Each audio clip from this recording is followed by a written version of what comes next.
उपराष्ट्रपती पदाचे भाजपचे उमेदवार आता सीपी राधाकृष्णन आणि महाराष्ट्राचे राज्यपाल हे आता दिल्लीमध्ये पोहोचलेले आहेत आणि याच पार्श्वभूमीवरती त्यांचं आता स्वागत होतंय। विनोद तावडे सुद्धा आपल्याला या ठिकाणी दिसतायत।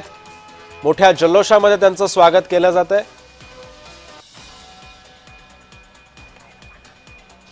सीपी राधाकृष्णन यांचं दिल्लीमध्ये आगमन झालेलं आहे। सीपी राधाकृष्णन हे नवी दिल्लीसाठी आता रवाना झालेले आहेत। मुख्यमंत्र्यांनी राधाकृष्णन यांना आता निरोप दिलेला आहे।